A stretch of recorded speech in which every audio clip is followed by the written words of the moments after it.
জীবন সঙ্গী করো যার ভবিষ্যৎ সুন্দর। তবু কেন জানি মনের ভেতর খারাপ লাগা কাজ করছে। অন্য কেউ হলে হয়তো ঘৃণা করতে পারতাম, কিন্তু রাব্বির প্রতি আমার সেই রকম কিছুই করতে ইচ্ছে করছে না। আসলে যাকে ভালোবাসা যায় তাকে ঘৃণা করা যায় না। আমি রাব্বিকে হয়তো অনেক ভালোবেসে ফেলেছি, তাই ঘৃণা করতে পারছি না। আর এতে আমার কষ্টটা যেন দ্বিগুণ বেড়ে যাচ্ছে। সারা রাত অনেক ভাবলাম, তারপর সকালে ঘুম হলো। সারাদিন ঘুমিয়েই কাটালাম, যাতে মন থেকে খারাপ চিন্তা দূর করতে পারি। একে তো এক্সের ফিরে আসার চিন্তা, আবার ডজন হিসাবে প্রেমিকার লিস্ট, দুটোই মাথা খারাপ করে দিয়েছে। এই হারামিটাকে আমাকে শান্তি দিবে নাকি দিবে না সেটাই বুঝতে পারছি না। এত বড় হয়েছি কিন্তু কোনোদিনও এত টেনশন করিনি যতটা রাব্বিকে নিয়ে করছি। সন্ধ্যার দিকে ঘুম ভাঙলো। ঘুম থেকে উঠে ফ্রেশ হয়ে নিলাম। কাল রাত থেকে কিছুই খাইনি, তাই মা জোর করে খাইয়ে দিলেন। খাওয়া শেষ করে ছাদে চলে গেলাম। একা একা ভাবতে লাগলাম, বাড়ন্ত বয়সে ছেলেমেয়েরা প্রায় আবেগের বশে ভুল পদক্ষেপ নেয়, কিন্তু যখন তারা ভুলটা বুঝতে পারে আর ভালো হওয়ার সুযোগ চায় তখন তাদের সুযোগটা দেওয়া উচিত। আমি তার পাশে থেকে তাকে এই সুযোগটা দিতে চাই। কোনোভাবেই ভালোবাসার মানুষকে আমি হারাতে চাই না। রাব্বি যত খারাপই হোক না কেন, আমার জন্য সে একজন আদর্শ ছেলে। আমি তার অতীত মুছে দিয়ে তার বর্তমান ও ভবিষ্যৎ সুন্দর করে গড়ে তুলব। এইসব ভেবেই রাব্বিকে ফোন দিলাম। ফোন দেওয়া মাত্রই রাব্বি রিসিভ করলো। হ্যালো বউ, কি? অভিমান করে আছো? হুম। সরি গো বউ, আমি আসলেই খারাপ। তুমি নিজেকে কখনো খারাপ বলবা না। যদি তোমাকে খারাপ বলতে হয় তবে আমি বলবো, কিন্তু তুমি বলবা না। কেন? আমি বলছি তাই। এত কেন কেন করো কেন? আচ্ছা, আর বলবো না। আর শোনো। জি বলুন। সারা জীবনে সবার জীবনেই অতীত থাকে, কারোর ভালো আবার কারোর খারাপ। তোমার অতীতে যা হয়েছিল সব ভুলে যাও আর বর্তমান নিয়ে থাকো। অতীতে কি করেছো সেটা আমি দেখবো না, শুধু এটাই দেখবো যে বর্তমানে তুমি কি করছো আর ভবিষ্যতে কি করবে। আই লাভ ইউ বউ। Love you too. তবে একটা কথা বলার ছিল। কি কথা বলো? যদি কখনো তোমার অতীত আবার ফিরে আসে তাহলে কি তুমি আমাকে ভুলে যাবে? একদম না, তোমাকে পেয়েছি, আমার আর কিছুই লাগবে না। এখন পরীর মতো সুন্দরী আসলেও আমার শুধু তোমাকেই চাই। বললেই হলো? পরে দেখলে নিজেরই হুঁশ থাকবে না, আবার আমার কথা মনে থাকবে? কতটা ভালোবাসি নিজেও জানি না, তোমাকে বোঝালেও হয়তো বুঝতে চাইবে না। কতটা ভালোবাসো সেটা যদি না বলো তাহলে বুঝবো কিভাবে? বলবো, তবে আজ নয়। কেন? কারণ হলো আমার ইচ্ছে। তোমাকে তো আমি ছাড়বো না। আমি তো চাই তুমি আমাকে যেন ছেড়ে না যাও। আচ্ছা, ছেড়ে যাব না, তবে এখন নিচে যেতে হবে, না হয় মা আমাকে এলো পাথারে ঘুষি থাপ্পড় লাগাবে। আচ্ছা যাও। ভালোবাসাটা যদিও আগের মতোই হয়ে গেছে, তবুও রাব্বির অতীতটা নিয়ে ভাবলে কষ্ট হয়। জানি না কখনো কি এই কষ্টটা ভুলতে পারবো কিনা। তবে রাব্বি আমার খুব খেয়াল রাখে, আদর করে, ভালোবাসে, যা আজকাল হয়তো পাওয়া খুব কঠিন। মাঝে মধ্যে ওই মেয়েটার উপর রাগ হয় যে এত দামি একটা জিনিসের দাম দেয়নি। তবে আবার খুশিও হই এটা ভেবে যে দামি জিনিসের কদর করনি বলেই তো সেটা আমি পেয়েছি। আজ হঠাৎ শুনলাম মা আর নানা ভাই মিলে কি যেন বলছে। আমি আসতেই তারা চুপ হয়ে গেল। বিষয়টা আমার কাছে মোটেও ভালো লাগলো না। মা আর নানা ভাইকে জিজ্ঞেস করলে তো আমাকে কিছু বলবে না, তাই পরশকে জিজ্ঞেস করতে গেলে সে আমাকে বলে যে আমার বিয়ে ঠিক করতে যাচ্ছে। কথাটা শুনে যতটা অবাক হয়েছি তার চেয়ে বেশি রাগ হচ্ছে।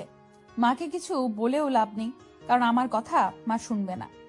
আমি ছাদে বসে কাঁদতে লাগলাম। হঠাৎ রাব্বির কথা মাথায় এলো। সাথে সাথে ফোন দিয়ে সব কিছু জানালাম। রাব্বি বলল আজ সন্ধ্যার পর আমাদের বাসায় আসবে। আমি কিছুতেই নিশ্চিত হতে পারছিলাম না। রাব্বি আসবে সেটা ভেবে কিছুটা শান্ত হলাম। সন্ধ্যায় রাব্বি আমাদের বাসায় আসলো। রাব্বি যে আসবে সেটা মা জানে না। যাই হোক, রাব্বিকে নিয়ে ছাদে গেলাম আর মাও এলেন। দুজনের মধ্যে নীরবতা বিরাজ করছে। হঠাৎ রাব্বি বলে উঠল, আন্টি, শুনলাম আপনি নাকি তাকিয়ার বিয়ে ঠিক করতে যাচ্ছেন। কে বললো? আপনার মেয়ে বলেছে। না না, এরকম কিছুই তো হয়নি। তাহলে কি ঘটনাটা সত্যি না? একদম না। আপনি তো আমাদের ব্যাপারটা জানেন, তবুও নিজের মুখে বলতে অস্বস্তি লাগছে। হ্যাঁ, তোমাদের ব্যাপারে আমি সব জানি, কিন্তু এই ব্যাপারে আমি রাজি হলেও তোমার ছোট ভাই রাজি হবে না। তাছাড়া তোমার পরিবারের কেউ কি এই ব্যাপারে জানে? জি, সবাই জানে। আচ্ছা, বিয়ের ব্যাপারে আমরা পরেই কথা বলবো। এখন তো বিয়ের বয়স হয়নি। জি আচ্ছা আন্টি, আশা করছি আপনি তাহিয়ার পছন্দটা বুঝবেন। তা চলে যাচ্ছ কেন? কিছু খেয়ে যাও। অন্য একদিন আপনার হাতের রান্না খাবো, এখন আমার দেরি হয়ে যাচ্ছে। আচ্ছা বাবা, যাও। রাব্বি চলে গেল। মা আমার দিকে রাগে চোখে তাকান। আমি ভয়ে চুপসে গেলাম। বাসায় এসে মনমরা হয়ে বসে রইলাম। পরশ আমার পাশে এসে জিজ্ঞেস করলো, তুই কি সত্যিই তাকে ভালোবাসিস? হ্যাঁ। তার কাছে গেলে তুই সুখে থাকবি তো? হ্যাঁ। আচ্ছা, আমি মায়ের সাথে কথা বলে আসছি। কি বলবি? যা বললে তোর মুখে হাসি ফুটবে। দেখ, মায়ের কাছে যাস না। ওখানে গিয়ে উল্টাপাল্টা কথা বলে উত্তম মধ্যম দিবেন। কিছুই হবে না, তুই চুপ করে থাক। আচ্ছা যা। পরশ মাকে নিয়ে ছাদে গেল। পরশ চেয়ার টেনে মাকে বসিয়ে নিচে বসলো। মা, তোমার কি ধারণা যে রাব্বি ভাই ভালো না? ভালো খারাপ কিনা জানি না, তবে আজকালের ছেলেদের উপর বিশ্বাস নেই আমার। সব ছেলেরা তো এক হয় না মা। যদি সব ছেলেকে একরকম ভাবো, তবে বাবা, নানা ও আমাকেও কি বিশ্বাস করো না?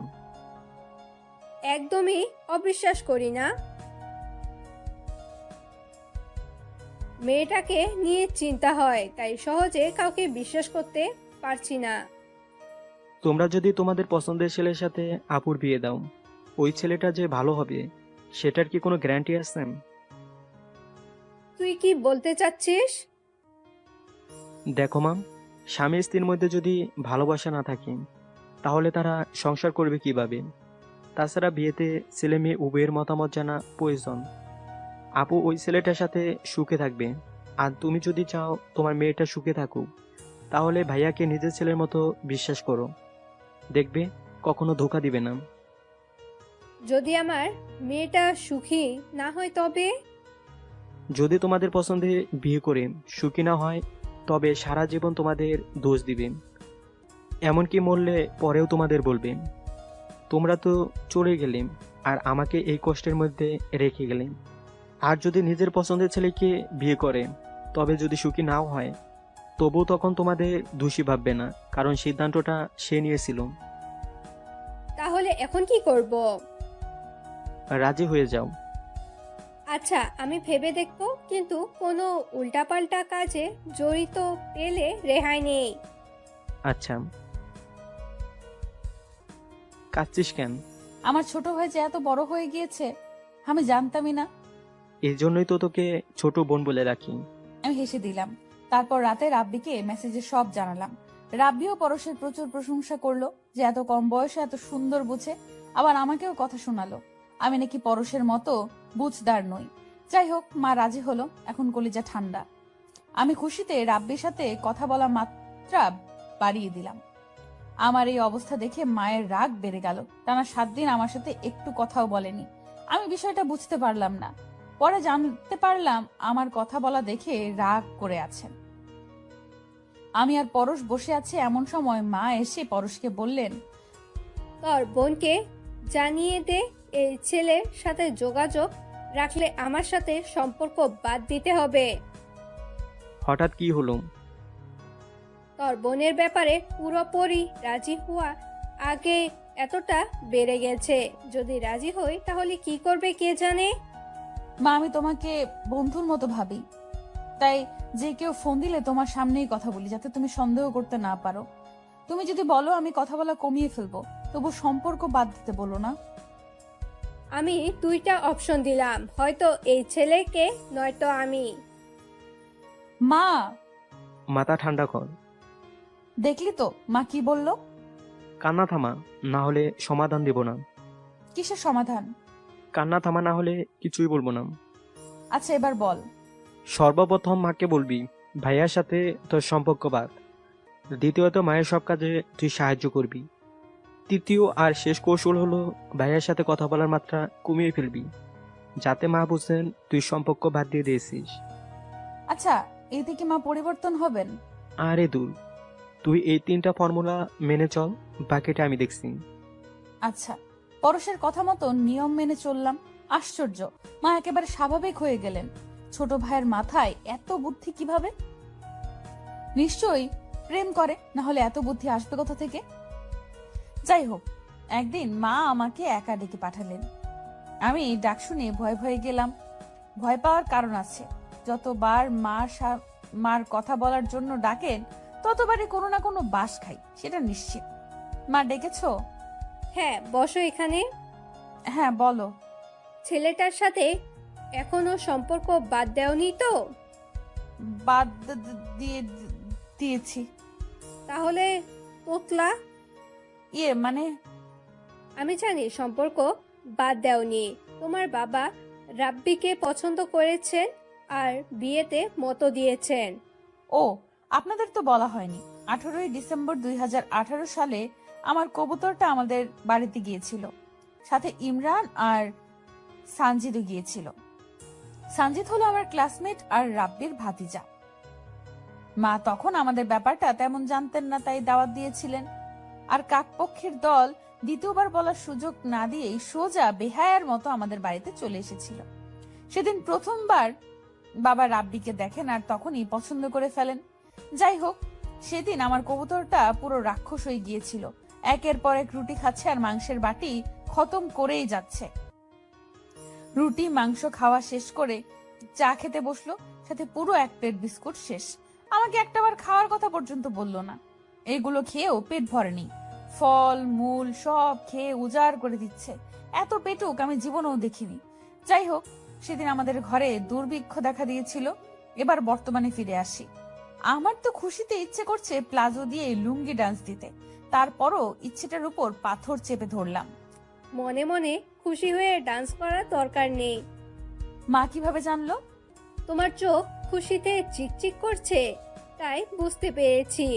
এতে অবাক হওয়ার কিছুই নেই। আসলে খুশিতে যে কখন কান্না করে দিছি সেটা মনে নাই। তো আমাকে কেন বলছো? এমন ফান করছিস যেন কিছুই বুঝিস না। আসলেই বুঝি না। তোর মামার কথা ভাব, যদি জানতে পারে সব শেষ। বিয়ের আগ পর্যন্ত মামাকে জানিও না। বিয়ে হওয়ার পরে জানলে কিছু বলতেই পারবে না। আচ্ছা, বিয়ের ব্যাপারে কি বলবো? তুমি মামাকে গিয়ে বলবে আমাদের বাসার পাশেই এক বাসার মালিক তাহিয়াকে দেখে পছন্দ করেছে, আর তারা তাদের ছেলের জন্য বিয়ের প্রস্তাব দিয়েছে। তারপর মামা যদি ছেলের ব্যাপারে খোঁজ নেয় তবে খারাপ কিছু পাবে না, সেটা গ্যারান্টি দিতে পারি। মামা রাজি হবে এটা ভেবে যে এটা অ্যারেঞ্জ ম্যারেজ ছিল, কিন্তু আমরা তো জানি এটা লাভ ম্যারেজ।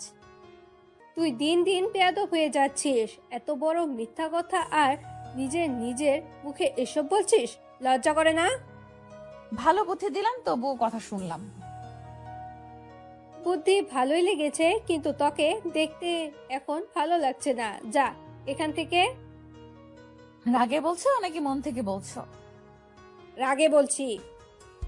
আচ্ছা, রাগ কমে গেলে আসবো, এর আগে না।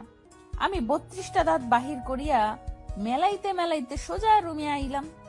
মনের মধ্যে যে ফুর্তি লাগতাছে কি তা কইতাম। আইসকার আই তা আমার ঘুম আইতো না। খুশিতে মনে লাড্ডু ফুটতাছে। বাংলার ইউটিউবার তৌহিদ আফ্রিদি বলে না যে টেহায় মোর সিনিমিনি করিতে আছে, ঠিক তেমনি আমিও কইতাছি ফুর্তি মোর সিনিমিনি করিতে আছে। কবুতরকে জানালাম। সব শুনে কবুতরও খুশিতে হালকা লাফ দিল আর বলল বাকি লাফালাফি বিয়ের দিন করবে। আমি বললাম বিয়ের দিন গাড়ি থেকে নেমেই ক্যাঙ্গারুর মতো লাফিয়ে লাফিয়ে স্টেজে উঠবি, আবার লাফিয়ে লাফিয়ে আমাকে নিয়ে চলে যাবি। কথাটা শুনে রাব্বিও হাসলো আর আমিও হেসে দিলাম। মজায় মজায় আবার আরেক কাহিনী ঘটলো। রাব্বির অতীত আবার তাকে ফোন করে বিরক্ত করছে। আমি নাম্বারটা নিয়ে নিজেই ফোন দিলাম। হ্যালো আপু, মির্কি বেরাম কি শেষ হইছে? মানে? রাব্বির সাথে সেই কতদিন আগে ব্রেকআপ হয়েছে, আর এখনো ফোন দিয়ে বিরক্ত করেন কেন? সেটা কি তোমাকে জবাবদিহি করতে হবে? কে তুমি? আমি যে তার বউ, তো জবাবদিহি তো করতেই হবে। কি? রাব্বি বিয়ে করছে? হ্যাঁ, 1 বছর হয়েছে। দোয়া করবেন আপু, খুব তাড়াতাড়ি ট্যাবলেটের মা হতে পারি। তুমি মিথ্যা বলছো। রাব্বি বিয়ে করলে আমি জানতে পারতাম। রাব্বি আপনাকে কেন জানাবে? সে তো আপনার মতো মেয়ের সাথে কথাই বলতে চায় না। বাই দ্য ওয়ে, বিশ্বাস না করলে আমার কিছু করার নেই। আপনাকে বিশ্বাস করানোর মতন সময় আমার কাছে নেই। এই মেয়ে, তুমি বেশি বলছো এখন। কিছুই তো বলিনি, তবুও দোষী করলেন। বিনা দোষ না করে দোষী হওয়ার চেয়ে দোষ করেই দোষী হওয়া ভালো, কি বলেন? মানে? এই যে কাল নাগিনী, রাব্বি যখন তোর ছিল তখন তুই বেইমানি করেছিস। এখন রাব্বির পিছে কেন ঘুরছিস? যদি বেহায়া ও নির্লজ্জ না হয়ে থাকিস তাহলে নেক্সট টাইম ফোন দিবি না। রাব্বি শুধু আমার আর আমারই থাকবে। তুই জানিস রাব্বি আমাকে ভালোবাসতো বলে আমার সাথে কি করেছে? হ্যাঁ, জানি তো। ভালোবাসে বলেই তো তোকে ব্যবহার করে ছেড়ে দিয়েছে। তুই এসব জেনেও রাব্বিকে ছেড়ে দিচ্ছিস না? কারণ বয়ফ্রেন্ডকে ভালোবাসলে তাকে ছেড়ে যাওয়ার উপায় থাকে, কিন্তু স্বামীকে মন থেকে ভালোবাসলে তাকে ছেড়ে যাওয়া যায় না। আমার স্বামী তোর সাথে প্রেম করে ভুল করেছিল, আর সেই ভুলটা আমি সংশোধন করব, কিন্তু ছেড়ে যাব না। ভবিষ্যতে পস্তাবি। যা তো, জ্ঞান দিস না। মেয়েটা ফোন কেটে দিল। আমি রাব্বিকে সব বললাম। সব শুনে রাব্বি হাসতে লাগলো আর বলল, বউ আমার ঝাক্কাস, উচিত জবাব দিয়েছিস, তাই তোকে আরো ভালোবাসি। লজ্জায় মুখটা লাল হয়ে গিয়েছিল তখন। এত খুশি বোধ হয় আল্লাহ আমার কপালে রাখলেন না। হঠাৎ আমার কাছ থেকে আমার জানটা কেড়ে নিবেন তা কখনো ভাবিনি। আপনারা কি ভাবছেন রাব্বি চলে গেছে? রাব্বি আমাকে ছেড়ে যায়নি, তার চেয়েও বেশি মূল্যবান জিনিসটা আমাদের ছেড়ে চলে গেছে। 13ই অক্টোবর 2019 সকালে ঘুম থেকে উঠে খেতে বসলাম। মা তখন বাবার সাথে ফোনে কথা বলছিল।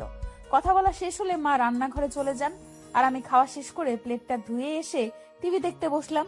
টিভিতে তখন টোটাল ধামাল মুভিটা চলছিল, তাই সেটা দেখতে লাগলাম। হঠাৎ মায়ের মোবাইলে কল আসলো। মা রিসিভ করে জানি না কি শুনলো, তারপরেই সোজা ফ্লোরে পড়ে গেল। আমি পরশকে জোরে ডাক দিলাম। তারপর দুজনে মিলে মাকে ওঠানোর চেষ্টা করলাম। অনেকক্ষণ ডাক দিলাম, কিন্তু খবর নেই। তারপর পাশের বাসার আন্টিকে ডাক দেওয়া মাত্রই চলে এলেন। তিনি এসে মায়ের চোখে মুখে পানি দিলেন। তারপর মায়ের জ্ঞান ফিরল। জ্ঞান ফিরতেই মা চিৎকার করে কান্না শুরু করে দিলেন। মায়ের চিৎকারে আমরা ভয় পেয়ে গেলাম। মা, কাঁদছো কেন? কি হয়েছে আমাকে বলো। তোর বাবা নেই রে। কথাটা শোনা মাত্র মনে হলো যে পায়ের নিচ থেকে জমিনটা সরে গিয়েছে। কথাটা বিশ্বাস না করে বাবার নাম্বারে কল দিলাম। কেউ ফোন তুলছে না, তাই বারবার দিতে লাগলাম। 3-4 বার ফোন দেওয়ার পর নানা ফোন রিসিভ করলেন। হ্যালো বাবা। তোমার বাবা আর বেঁচে নেই রে বোন। মিথ্যা কথা বলবে না, বাবার কাছে ফোন দাও। আমি সত্যি বলছি, তোমরা সবাই তাড়াতাড়ি গ্রামের বাড়িতে ফিরে এসো। নানার কথা শুনে আর দেরি করলাম না। মা আর পরশকে নিয়ে সোজা বাসে উঠে বাড়ির উদ্দেশ্যে রওনা হলাম। বসে থাকা অবস্থায় রাব্বি ফোন দিল। সকাল থেকে ফেসবুকে আসছো না, এমনকি ফোনও দিচ্ছ না, ব্যাপার কি? আমি কি হয়েছে? কাঁদছো কেন? আন্টি বা পরশ কি তোমায় কিছু বলেছে? আমার বাবা। কি হয়েছে? আঙ্কেলে কি হয়েছে? আমার বাবা যে নেই সেটা মুখ ফুটে বলতে খুব কষ্ট হচ্ছিল, তাই ফোন কেটে দিলাম। রাব্বি আবার কল দিল। পরশ রিসিভ করতেই রাব্বি অধৈর্যের মতো জিজ্ঞেস করা শুরু করলো, তাহিয়া কি হয়েছে? আঙ্কেল কি বেশি অসুস্থ? কিছু তো বলো। ভাইয়া, বাবা যে নেই। কি বলছো এসব? হ্যাঁ ভাইয়া, 12টার দিকে এই খবর এসেছে, তাই এখন সবাই গ্রামের বাড়িতে যাচ্ছি। আন্টি আর তাহিকে দেখে রেখে রেখো। আর শোনো, তোমার মনটা শক্ত করো, নাহলে ওরা দুজনকে তুমি সামলাতে পারবে না। আচ্ছা ভাইয়া, এখন রাখছি। বাড়িতে যেতেই দেখলাম পুরো বাড়িটা অন্ধকার। বাইরে এত কড়া রোদ, তবুও মনে হচ্ছে কালো মেঘে পুরো আকাশটা ঢেকে গেছে। সারা বাড়ি জুড়ে কান্নার আওয়াজ শোনা যাচ্ছে। কান্নার আওয়াজ শুনে আমার ভেতর অশান্তি বেড়ে গেল। হঠাৎ দেখলাম কাঠের একটা পালঙ্কে বাবাকে শুয়ে রাখা হয়েছে। এটা দেখে ভেতরটা দুমড়ে মুচড়ে গেল। দৌড়ে গেলাম আর গিয়ে সবাইকে বকা শুরু করে দিলাম। এই, তোমরা সবাই এখানে ভিড় জমিয়েছো কেন? জানো যে বাবা অসুস্থ, তবুও তাকে শান্তি মতো ঘুমাতে দিচ্ছ না। আমার কথা শুনে সবাই তাকিয়ে আছে। আমি আবার বলা শুরু করলাম, এত শক্ত খাটে ঘুমাতে বাবার কষ্ট হবে। বাবা কখনো কাঠের বিছানায় ঘুমায়নি, সেটা তোমরা জানো না? তাহলে কেন খালি খাটে বাবাকে শুইতে দিলে? যাও, ভেতর থেকে তোষক এনে বাবার নিচে দাও, না হলে বাবার শরীরে ব্যথা পাবে। বোন, এমন পাগলামি করিস না। ছাড়ো আমাকে, আমার বাবা এখানে কষ্ট পাচ্ছে আর তোমরা বলছো আমি পাগলামি করছি। বাবা, দেখেছো আমি ছাড়া কেউ তোমাকে ভালোবাসে না। সবাই আমাকে নিয়ে যেতে এসেছিল, কিন্তু আমি যাইনি। কেন জানি আজ বাবাকে দেখতে অপরূপ লাগছে। পুরো চেহারা হলুদের মতো হয়ে গেছে। শরীরটা আগের চেয়ে অনেক ফোলা লাগছিল। শরীরে হাত দিয়ে দেখলাম একদম ঠান্ডা হয়ে গেছে। মনের অজান্তেই হাতের শিরার মধ্যে চেপে ধরলাম। মনে হচ্ছিল শিরার রেসপন্স করছে, কিন্তু কেউ আমার কথা বিশ্বাস করলো না। ডাক্তার পর্যন্ত নিয়ে আসতে বললাম, কিন্তু ওরা বলল ডাক্তার নিজেই মৃত বলে গেছেন। বাবার মুখের কাছে বসে আছি আর মাথায় হাত বোলাচ্ছি। বাবা যখনই ঘুমাতে যেতেন তখনই আমাকে বলতেন মাথায় যেন হাত বুলিয়ে দেই। এখনো মনে হচ্ছে বাবা আমাকে বলছে, আম্মু আমার ঘুম পেয়েছে, তোমার তো কোনো কাজ নেই, তাই আমার পাশে বসে মাথায় হাত বুলিয়ে দাও। কলিজাটা তখনই ছিঁড়ে গেল। ঘরে এসে কান্না করতে লাগলাম। কেন বাবা আমাদের একা ফেলে চলে গেলেন? আল্লাহ কেন মানুষ পৃথিবীতে পাঠিয়ে তাদের মধ্যে মায়া ভালোবাসার জন্ম দিয়ে আবার নিয়ে যান? উনি এসব খেলা খেলে কি মজা পান?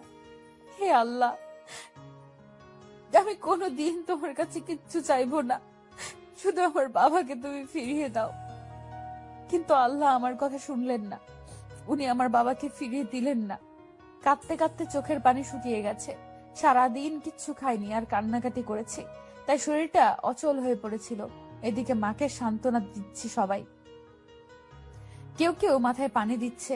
এদিকে আমি বারান্দায় একা একা বসে বাবাকে দেখছি। এমন সময় রাব্বি ফোন দিল। কে যেন ফোনটা আমার কাছে দিয়ে গেল তা দেখলাম না। ফোন রিসিভ করতেই রাব্বি বলল, জান, তুই ঠিক আছিস তো? না রে, আজ আমি ঠিক নেই। জানি না এই সময় তোকে কোনটা বলা ঠিক হবে, তবুও বলছি, সবাইকে একদিন না একদিন আল্লাহর কাছে চলে যেতে হবে। তুই নিজেকে শক্ত রাখার চেষ্টা কর। দেখ, কান্নাকাটি করে লাভ নেই, বরং তুই আঙ্কেলের জন্য নামাজ পড়ে দোয়া কর, যেন তিনি পরকালে শান্তিতে থাকতে পারে। তোদের দোয়াটা আল্লাহ কবুল করবেন। যদি আমাদের দোয়া আল্লাহ কবুল করতেন, তাহলে যখন বাবাকে ফেরত চাইলাম তখন কেন দেননি? আমার বাবাকে কেন আমার কাছ থেকে নিয়ে গেলেন? পাগলামে করিস না, কেউ চলে গেলে আবার ফিরে আসে না। তুই এখন সেরকম জ্ঞানে নেই, তাই তোকে বলছি বাস্তবে ফিরে আয়। জানাজা কবে জানিস কি? কাল জোহরের নামাজের পর। আমি কাল আসবো, তুই নিজেকে সামলিয়ে চল আর তোর মায়ের কাছে যা। আচ্ছা। মায়ের কাছে গেলাম। কেন জানি মায়ের মুখটা দেখে আরো অসহায় হয়ে পড়েছি। কষ্টটা আরো বেড়ে গেছে। কারোর সাথে কোনো কথা না বলে মাকে জড়িয়ে ধরে বসে রইলাম। পরের দিন সকালে একে একে সবাই বাড়িতে আসলো। রাব্বি আর সানজিদ দুজন আমাদের বাড়িতে এলো। আগে যখন এসেছিল তখন বাবার সাথে দেখা করেছিল, কথাও বলেছিল। এখন আসলো বাবার জানাজায়। রাব্বি এসে মায়ের পাশে গিয়ে বসলো। মাকে শুধু এতটুকুই বলল, আন্টি আপনি ইচ্ছা মতো কান্না করুন, মনের সব কষ্ট চোখের পানিতে ভাসিয়ে দিন, এটা ভেবে যে এতেও যদি আঙ্কেল ফিরে আসে। মা কিছুই বলল না, শুধু কান্না থামিয়ে দিল। জানাজার সময় হলো। শেষবারের মতন বাবাকে দেখতে গেলাম। সবাই বলছে লাশ নিয়ে মসজিদে চলে যাও। আমি চিৎকার করে বলে উঠলাম, লাশ কেন বলছো? এতদিন চাচা, দাদা, নানা, ভাই এসব বলে ডেকেছো, তাহলে এখন লাশ কেন বলছো? তোমাদের তো সাহস কম না? খবরদার কেউ লাশ বলবা না। যদি বলো তাহলে শরীর থেকে মাথা আলাদা করে ফেলবো। সবাই আমার কথা শুনে ভয় পেয়ে গেল। তারপর তারা যখন বাবাকে নিয়ে চলে যেতে লাগলো, তখন মনে হলো কেউ যেন কলিজাটা ছিঁড়ে নিয়ে যাচ্ছে। আমাকে আর মাকে গোসলে নিয়ে যাওয়া হলো। তাদের মতে গোসল করলে যতটা কষ্ট আছে সেটা দূর হবে। গোসল শেষে যখন মাকে সাদা শাড়ি পরানো হলো, তখন মাকে দেখে আমি ভয় পেয়ে গেলাম।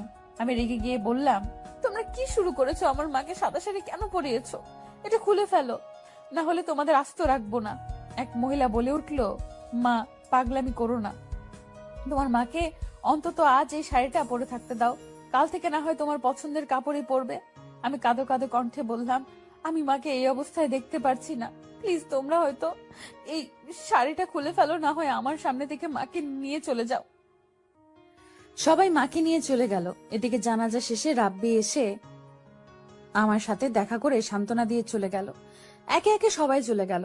বাবা না থাকায় বাড়িটা পুরো অন্ধকার হয়ে মনে হয়েছিল। সন্ধ্যার দিকে যখন বিছানায় শুতে গেলাম তখন বাবার কথা মনে পড়ল। নানার কাছে গিয়ে বললাম, নানা আমি বাবার কাছে যাব। এখন এখনই নিয়ে চলো আমাকে। সন্ধ্যের দিকে যাওয়াটা ঠিক হবে না। যদি পারো নিয়ে যাও, না হলে আমি একাই যাব। আচ্ছা চলো যাই। নানাকে নিয়ে বাবার কবরে গেলাম। সেখানে বসে বসে অনেকক্ষণ কান্না করলাম। নানা আমাকে বাড়িতে আসতে বলল, কিন্তু আমি আসতে মানা করে দিলাম। চিৎকার করে বলছিলাম, বাবাকে এখানে একা ফেলে আমি বাড়ি গিয়ে কিভাবে খাটে শুয়ে থাকবো? নানা তবুও টানতে টানতে আমাকে বাড়িতে নিয়ে এলেন আর আম্মুর পাশে ঘুমাতে বললেন। আমিও অনেকক্ষণ কান্না করে ক্লান্ত হয়ে গিয়েছিলাম, তাই বিছানায় যেতেই ঘুম চলে এলো। হঠাৎ গঙ্গানের আওয়াজ শুনে ঘুম ভাঙলো। দেখতে পেলাম আম্মু কান্না করেছে। আম্মুর কান্নার আওয়াজ শুনে আমি নীরবে চোখের পানি ফেলছি। মায়ের সামনে যত কান্না করব তত তিনি ভেঙে পড়বেন, তাই চোখের পানিটা আড়াল করে মাকে জড়িয়ে ধরলাম। ক্ষণস্থায়ী দুনিয়াতে কেউ চিরকাল থাকতে পারে না। স্বয়ং আল্লাহ যে এই নিয়মটা বানিয়েছেন, যার কারণে আমি ইচ্ছে করলেও নিয়মটা বদলাতে পারবো না। বাবা কোথায় আছেন, কি করছেন, কেমন আছেন, এসব প্রশ্ন বারবার মাথায় আসছিল। যাই হোক, কোন রকমের রাতটা পার করলাম। পরের দিন সকালে ঘুম ভাঙলো। আম্মু ততক্ষণে গোসল শেষ করে অন্য রঙের জামা পরে আছেন। আমি ঘুম থেকে উঠে ফ্রেশ হয়ে নিলাম। তারপর বাবার রুমে গিয়ে বাবাকে খুঁজতে লাগলাম। হঠাৎ মায়ের ডাকে হুঁশ এলো। কি রে, ওখানে কি করছিস? বাবা কোথায় গেছেন? মা কিছু না বলে মুখ লুকিয়ে চলে গেলেন।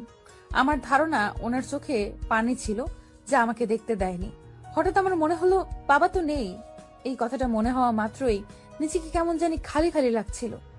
ঘুম থেকে উঠে ভেবেছিলাম কাল যা কিছু হয়েছে সব আমার মনের ভুল ছিল, কিন্তু এখন বুঝতে পারলাম ওটা স্বপ্ন নয়, সত্যি ছিল। অজান্তেই মাকে জিজ্ঞেস করে কষ্ট দিয়ে ফেলেছি, তাই মায়ের কাছে গিয়ে ওনাকে সান্ত্বনা দিলাম। এইভাবেই দিনগুলো পার হচ্ছিল। 6 দিন পর বাসায় ফিরলাম। বাড়ি থেকে আসতে মনে মানছিল না, কিন্তু টেস্ট পরীক্ষা তো, তাই বাসায় আসতেই হলো। সারা রাত বাবার কথা মনে পড়ছিল। যতবার বাড়ি থেকে বাসায় যেতাম ততবারই বাবার ফোন আসতো আর জিজ্ঞেস করতো তোমরা বাসায় পৌঁছে গেছো। কিন্তু এবার বাসায় আসলাম অথচ কেউ ফোন দিয়ে এটা জিজ্ঞেস করেনি। বড্ড খালি লাগছিল। রাব্বি আমাকে তখন অনেক সময় দিয়েছে। সারাক্ষণ আমার এটা ওটার খোঁজ খবর নিত। মানসিক ভাবে যখন ভেঙে পড়েছিলাম তখন রাব্বিকে আমি আমার পাশে পেয়েছি। বিপদে পড়লে মানুষ চেনা যায়, কথাটা সত্য। আল্লাহ মানুষকে শিক্ষা দেওয়ার জন্য আর ভালো খারাপ মানুষ চেনার জন্য বিপদে ফেলেন। যদি কেউ বিপদে পড়ে তাহলে তার উচিত আল্লাহর নিকটে শুকরিয়া আদায় করা, কারণ সে যদি বিপদে না পড়তো তাহলে সে আশেপাশের মানুষগুলোকে চিনতে পারতো না। আর যে ভুলের কারণে সে বিপদে পড়েছে সে ভুল বারবার করত। আমাদের জীবন একটাই, আর এই জীবনে আমরা অনেক মানুষের সাথেই পরিচিত হই, যেমন পাড়া প্রতিবেশী, বন্ধু বান্ধব, প্রেমিক প্রেমিকা, আত্মীয় স্বজন। যখন সময় ভালো থাকে তখন তারাও পাশে থাকে, কিন্তু যখন সময় খারাপ আসে তখন এদের মধ্যে অনেকেই পাশে থাকে না। বিপদে যাকে পাশে পাওয়া যায় সেই প্রকৃত বন্ধু। আমি আমার এই দুঃখের সময় বন্ধু বান্ধব, পাড়া প্রতিবেশী কাউকেই পাশে পাইনি, শুধু রাব্বিকে পেয়েছি, যাকে আমি ভালোবাসি। দিনগুলো এইভাবেই পার করছিলাম। দেখতে দেখতে টেস্ট পরীক্ষা চলে এলো। রোজ পরীক্ষা দিতে যেতাম আর ক্লাসে সবার সাথে কথা বলে মনটা হালকা করতাম। আগে রোজ পরীক্ষা দিয়ে বাসায় আসতেই বাবার ফোন আসতো আর জিজ্ঞেস করতো পরীক্ষা কেমন হয়েছে, কতটুকু লিখতে পেরেছো। আর প্রতি রাতে ফোন দিয়ে বলতেন পড়া কি শেষ নাকি কিছু বাদ আছে, পরীক্ষায় প্রশ্ন আসলে উত্তর দিতে পারবে তো। এবারও পরীক্ষা দিয়ে বাসায় এসে বাবার প্রশ্নগুলো মিস করছিলাম, কিন্তু রাব্বি সেটা পূরণ করে দিল। রাব্বিও আমাকে রোজ রাতে আর পরীক্ষা দিয়ে আসার পরে এটাই জিজ্ঞেস করত। আমিও বাবাকে যে উত্তর দিতাম সেটাই রাব্বিকে বললাম। পরীক্ষা ভালো হয়েছে, সব উত্তর দিতে পেরেছি, সব উত্তর দিতে পারিনি, কিছু মিস হয়েছে। পরীক্ষা চলাকালীন একদিন রাব্বির সাথে আমার ঝগড়া হয়। রাতে ঝগড়া করে দেরিতে ঘুমানোর কারণে সকালে ঘুম থেকে উঠতেও দেরি হয়ে যায়। কোনো রকমে হাত মুখ ধুয়ে রেডি হয়ে বেরিয়ে পড়লাম। কলেজে যাওয়ার জন্য অনেকক্ষণ দাঁড়িয়ে রইলাম, কিন্তু কোনো গাড়িই পেলাম না। অবশেষে আমার কলেজের 2টা বন্ধুকে পেলাম। তারা রিক্সা দিয়ে যাচ্ছিল, আমাকে দেখে রিক্সা দাঁড় করালো। কিরে, তোর তো দেরি হওয়ার কথা না? প্রতিদিন সবার আগে পরীক্ষা দিতে যাস, তাহলে আজ দেরি কেন? আর বলিস না, ঘুম থেকে উঠতে দেরি হয়ে গেছিল। রিক্সার জন্য অপেক্ষা করছিস? হ্যাঁ, কিন্তু পাচ্ছি না। রিক্সা পাবিও না, কারণ এখন পরীক্ষার সময়, তাই সব রিক্সায় ব্লক হয়ে আছে। তাহলে এখন আমাদের সাথে আয়। মানুষ দেখলে কি ভাববে? মানুষ তো ভালো কেউ খারাপ ভাবে, এটা স্বাভাবিক। চলে আয়, এমনিতেই দেরি হয়ে যাচ্ছে। আমার কিছুটা অস্বস্তিকর বোধ হলো। 2জন ছেলের সাথে রিক্সায় যাওয়াটা মানুষ ভালো দেখবে না, তাছাড়া আমার নিজেরও ভালো মনে হচ্ছে না। একথা ভাবতে লাগলাম। ওদিকে মাহমুদুর বলে উঠল, দেখ, তোকে আমরা বোনের মতোই দেখি, যদি ভাই মনে করিস তাহলে চলে আয়। তোকে আমরা টাচও করবো না, বিশ্বাস রাখ। আচ্ছা চল। আমি রিকশার এক পাশে বসলাম আর তারা দুইজন অন্য পাশে, একজন আরেকজনের উপর উঠে বসলো। এমন ভাবে বসেছে যে যদিও রিকশা ধাক্কা খায় তবুও আমাকে তারা স্পর্শ করতে পারবে না। যাই হোক, কিছুক্ষণ পরে কলেজের গেটের সামনে রিকশা দাঁড় করালো। রিকশা থেকে নেমে দেখি রাব্বি দাঁড়িয়ে আমাকে দেখছে। আমি তো পুরো থ হয়ে গেছি। আমার মনে একটা চিন্তা বারবার আসছে, সেটা হলো দুইটা ছেলের সাথে রিকশা দিয়ে এসেছি, এখন যদি রাব্বি আমাকে খারাপ ভাবে কিংবা সন্দেহ করে তখন আমি কি করে তাকে বিশ্বাস করাবো। রাব্বি কোনো রিয়াক্ট না করে সোজা বাসার দিকে চলে গেল আর আমি কলেজে গিয়ে ঢুকলাম। মোবাইলও সাথে নেই, না হলে এতক্ষণে একটা ফোন করতে পারতাম। এসব ভেবে কোনো রকমে পরীক্ষা দিলাম। পরীক্ষা দিয়ে আর দেরি না করে সোজা বাসায় এসে রাব্বিকে ফোন দিলাম। ফোন রিসিভ করার পর ভয়ে ভয়ে জিজ্ঞেস করলাম, কি করছো? বসে আছি। পরীক্ষা কেমন হয়েছে? ভালো। তুমি কলেজে কেন গিয়েছিলে? আমাদের পরীক্ষার ব্যাপারে খোঁজ নিতে গিয়েছিলাম। হঠাৎ তোর কথা মনে হলো, তাই ভাবলাম তুই আসা অবধি একটু দাঁড়িয়ে থাকি, যাতে তোকে দেখতে পাই। আমাকে মাফ করে দাও। আমি জানি তুমি আমাকে অবিশ্বাস করছো আর খারাপও ভাবছো। কেন? রিকশায় আমাকে দুটো ছেলের সাথে দেখেছো, এতে তো অবশ্যই আমাকে অবিশ্বাস করবে। অবিশ্বাস করা কি আছে? তুই আগে বল ওদের সাথে কেন গিয়েছিলি, তারপর বিশ্বাস বা অবিশ্বাস করবো কিনা ভেবে দেখবো। আমি রাব্বিকে পুরো ঘটনা বললাম। ঘটনা শুনে রাব্বি আমাকে বলল, আচ্ছা, রাতে তাড়াতাড়ি ঘুমিয়ে পড়িস যাতে সকালে আর দেরি না হয়। তুমি আমাকে অবিশ্বাস করনি? কেন করব? আমি তোকে নিজের চেয়েও বেশি বিশ্বাস করি, আর আমি জানি এই ঘটনার পিছনে নিশ্চয়ই কোনো কারণ আছে। সত্য মিছে যাচাই না করার আগে কাউকে বিশ্বাস অবিশ্বাস করতে নেই। Thank you. জানো আমি কতটা দুশ্চিন্তায় ছিলাম। ভেবেছিলাম তুমি হয়তো ভুল বুঝে আমাকে ছেড়ে দিবে। এত ছোট বিষয় নিয়ে তোকে ছেড়ে দিব সেটা ভাবলি কি করে? আর শোন, চোখের দেখা ভুলও হতে পারে, তাই তোকে জিজ্ঞেস করে নিশ্চিত হলাম। খুব ভালো। আমি তো সেই জন্যই তোমাকে সবকিছু শেয়ার করি, যাতে তুমি আমাকে অবিশ্বাস না করতে পারো। এখন গোসল করে খেয়ে ঘুমিয়ে পড়। তুই বোধহয় এখনো বোরকা খুলিসনি। তুমি কিভাবে জানলে? তোর ভয় ছিল যে আমি তোকে ভুল বুঝবো, তাই আমার সাথে কথা বলার জন্য কলেজ থেকে বাসায় এসেই ফোন দিয়েছিস। একটাই পরীক্ষা শেষ হয় আর তুই ফোন দিয়েছিস 12:40। এতেই বোঝা যাচ্ছে তুই আমার সাথে কথা বলার জন্য কতটা হয়রান হয়েছিস। ভুল ভাঙানোর জন্যই কলেজ থেকে এসে বোরকাও খুলিনি। আচ্ছা যা, এখন ফ্রেশ হয়ে খেয়ে ঘুমো। রাখছি। ঠিক আছে। ফোনটা রেখে নিশ্চিন্ত হলাম। যাই হোক, রাব্বি আমাকে ভুল বোঝেনি। রাব্বির জায়গায় অন্য কোনো ছেলে হলে হয়তো এতক্ষণে আমার ব্রেকআপ হয়ে যেত কিংবা অন্য কিছু, কিন্তু রাব্বি মোটেও এরকম ছেলে না। রিলেশনের ক্ষেত্রে একে অপরকে বিশ্বাস করাটাই সবচেয়ে গুরুত্বপূর্ণ। যদি ভালোবাসার মানুষকে বিশ্বাসই না করতে পারো তাহলে এমন ভালোবাসা রেখো না, কারণ অবিশ্বাস বা সন্দেহ যদি মনের মধ্যে থাকে তাহলে ভালোবাসাটা নষ্ট হয়ে যায়। সম্পর্কের ক্ষেত্রে একে অপরকে বিশ্বাস করবেন আর কোনো সময় তৃতীয় ব্যক্তিকে প্রাধান্য দিবেন না।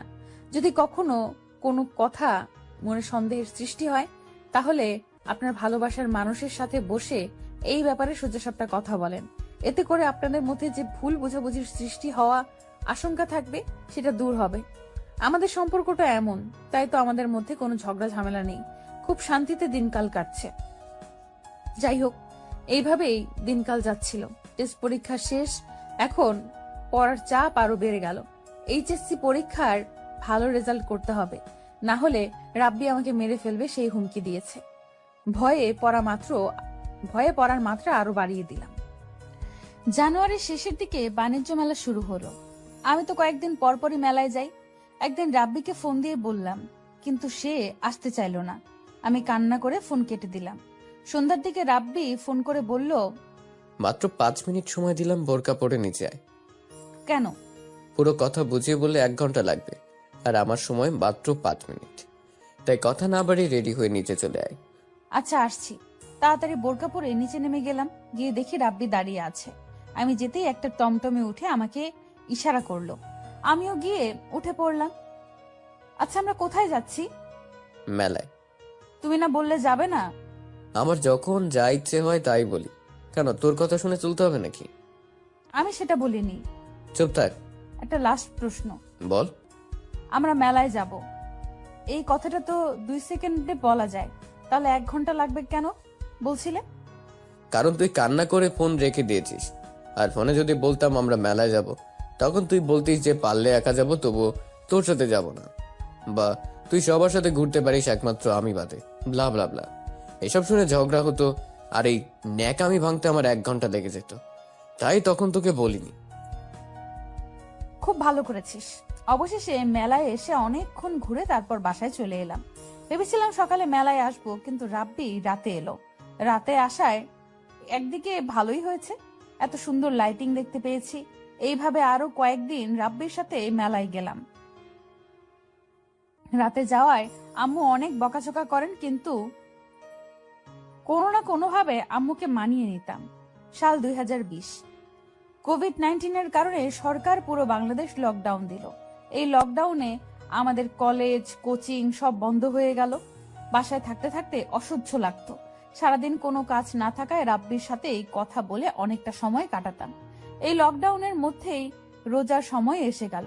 কিভাবে যে একটা বছর পার হয়ে গেল টেরই পেলাম না। গত বছর রোজায় বাবা পাশে ছিলেন, কিন্তু এবার বাবা নেই, সেটা ভেবে অনেক কষ্ট পেলাম। রোজা রাখলাম, নামাজ পড়ে বাবার জন্য অনেক কান্নাকাটিও করলাম। তারপর রাব্বিও আমাকে ছেড়ে চলে গেল। এই না, আপনারা ভুল বুঝবেন না। আসলে রাব্বি গত বছরের মতো এবারও নানা বাড়িতে চলে গেল। রোজার মাসেই কি কাজের চাপ বাড়ে নাকি বুঝতে পারলাম না। যাই হোক, এবারও রাব্বি আমার জন্মদিনে আসলো না। রিলেশনের পর এটা আমার দ্বিতীয় জন্মদিন, কিন্তু একবারও রাব্বি আমার সাথে দেখা করলো না, কারণ 2বারই সে নানা বাড়ি ছিল। ঈদ চলে এলো, ঈদের দিনও বাড়িতে যায়নি, কারণ ওখানে বাবাকে ছাড়া মন খারাপ থাকবে। বাসায় থাকলে নিজের মনকে বোঝাতে পারবো যে বাবা বাড়িতে আছেন, কিন্তু বাড়িতে গিয়ে মনকে বোঝাবো কি, তাই যায়নি।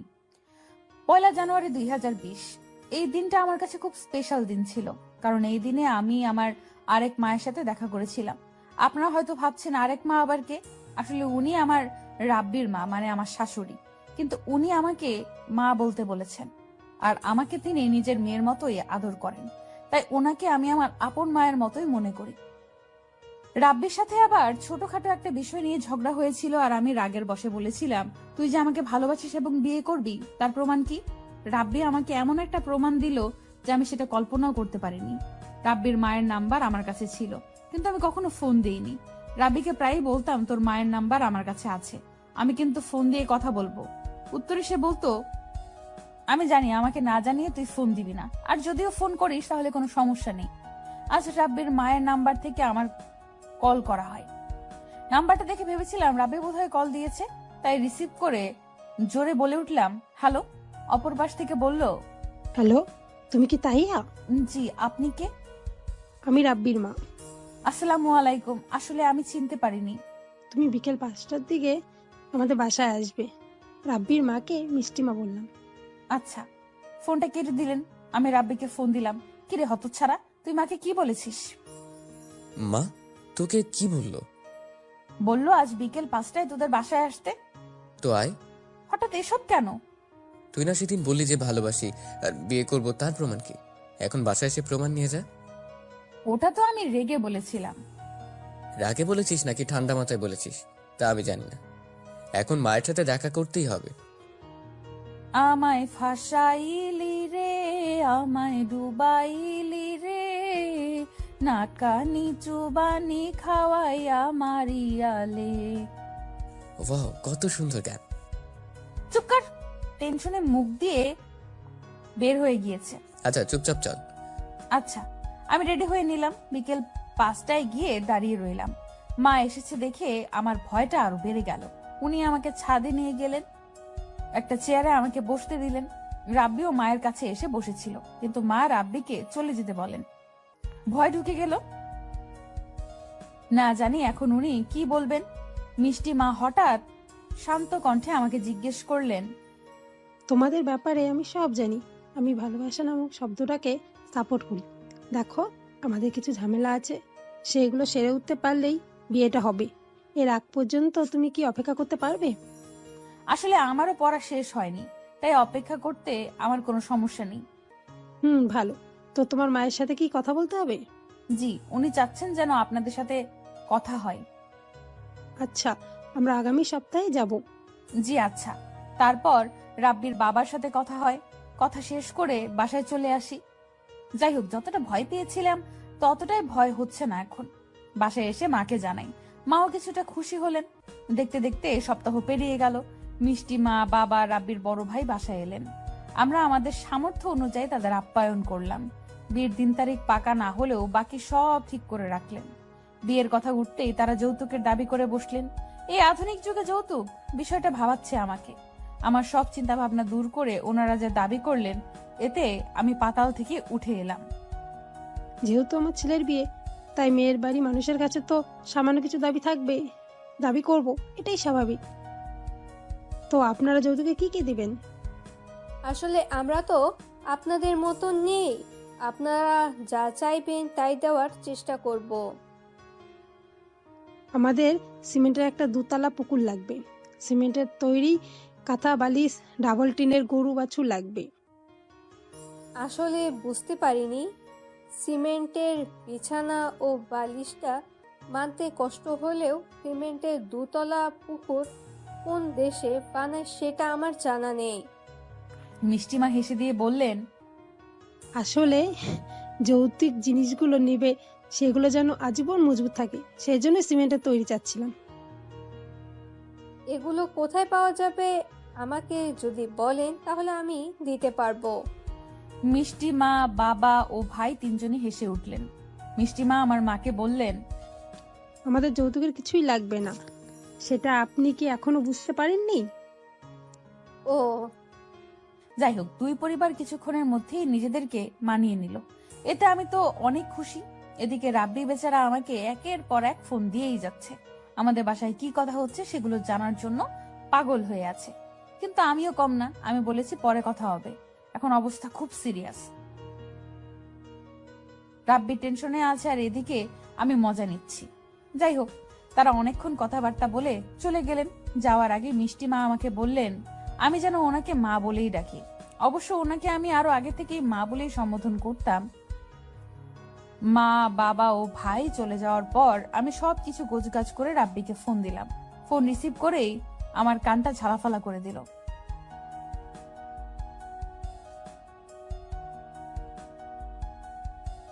আচ্ছা সরি, আসলে পরিস্থিতি অনেক খারাপ ছিল, তাই তোমাকে ফোন দেইনি। খারাপ বলতে? আসলে মিষ্টিমা যৌতুকের দাবি করেছিলেন, এটা নিয়ে অনেক ঝামেলা হয়। মা যৌতুকের দাবি করেছেন? বিশ্বাস হচ্ছে না। সত্যি বলছি। জানো মিষ্টিমা কি কি দাবি করেছেন? কি? সিমেন্টের 2 তলা পুকুর ও সিমেন্টের বিছানা বালিশ। তুইও ভালোই ভয় দেখাতে পারিস। আচ্ছা, তারপর কি হলো? মিষ্টিমা বলেছেন ঝামেলা শেষ হলেই বিয়ের দিন তারিখ ঠিক করবেন, আর এতে মাও রাজি হয়েছেন। যাক, ভালোই হলো। এবার তো তোর আর প্রমাণ লাগবে না। এটা তোমাকে কে বলল? আর কি প্রমাণ চাস? কথা দে সারা জীবন আমার পাশে থাকবি। কথা দিলাম, মরার আগ পর্যন্ত তোর পাশে থাকবো, আর মরার পরেও আল্লাহর কাছে তোকে চাইবো। ঠিক আছে, আমি কথাগুলো রেকর্ড করে রাখলাম যাতে পরবর্তীতে আমাকে ছেড়ে না যেতে পারিস। আমার মা বাবা সবাইকে পাঠালাম, তারপরেও রেকর্ড করে রাখলি? এত অবিশ্বাস করিস আমাকে? তোর গাধা, আমি এমন বলেছি তোকে জ্বালানোর জন্য। যা, ফোন রাখ, এখন তোর সাথে আর কথা বলবো না। আচ্ছা, রাতে খেয়ে এসে ফোন দিস, এখন স্বল্প সময়ের জন্য ব্রেকআপ। ওকে। আমি রাব্বির সাথে ফোনে কথা বলা শেষ করে খেয়ে নিলাম। রাতেও রাব্বির সাথে কথা হয়েছে, তারপর আমি ঘুমিয়ে পড়ি। এইচএসসি পরীক্ষার পুরো প্রস্তুতি নিচ্ছি, কারণ যে কোনো সময় পরীক্ষা হতে পারে। লকডাউনে কোচিং বন্ধ, তাই বেশিরভাগ সময় বাসায় পড়তে বসি। এভাবে অনেক দিন গেল। রাব্বি তার মামার সাথে নানা বাড়ি চলে গেল। তার মামার ব্যবসায় যতবার ঝামেলা হয় ততবারই রাব্বিকে নিয়ে যায়। জুলাই মাসে রাব্বির জন্মদিন, ভেবেছিলাম এবারও দেখা করব, কিন্তু সেটা আর হলো না। রাব্বির জন্মদিনের বেশ কিছুদিন আগে আমাদের বাসা ছাড়তে হয়। তখন রাব্বি তার নানা বাড়িতে ছিল। স্কুল কলেজ অনির্দিষ্টকালের জন্য বন্ধ দিয়ে দিল। মা সিদ্ধান্ত নিলেন যে এইভাবে বাসা ভাড়া দিয়ে অযথা থেকে লাভ নেই। পরীক্ষা যখন হবেই না, গ্রামে ফিরে যাওয়া যাক। এই সিদ্ধান্তে আমিও মত দিলাম। যাওয়ার আগে রাব্বিকেও দেখে যেতে পারলাম না, তাই খুব কষ্ট লাগছে। অবশেষে গ্রামের বাড়িতে চলেই এলাম। রাব্বিকে ফোন দিয়ে জানালাম। রাব্বিরও মন খারাপ হয়ে গিয়েছিল, কিন্তু এছাড়া আর কোনো উপায়ও ছিল না, কারণ আমরা মধ্যবিত্ত পরিবারের, তাই অযথা বাসা ভাড়া দেওয়ার কোনো মানেই নেই। 24 জুলাই 2020 রাব্বির জন্মদিন, তাই তাকে ফোন দিয়েই উইশ করলাম। তাকে দেখতে খুব ইচ্ছে করছে, কিন্তু এখন তো সম্ভব না, সেটা ভেবেই মন খারাপ হয়ে গেল। যাই হোক, এইভাবে একে অপরকে সামনাসামনি না দেখে দিনগুলো পার হচ্ছিল। রোজ ভিডিও কল দেয় আর কথা বলি। এতে মনে হয় আমার স্বামীও বিদেশে আছে।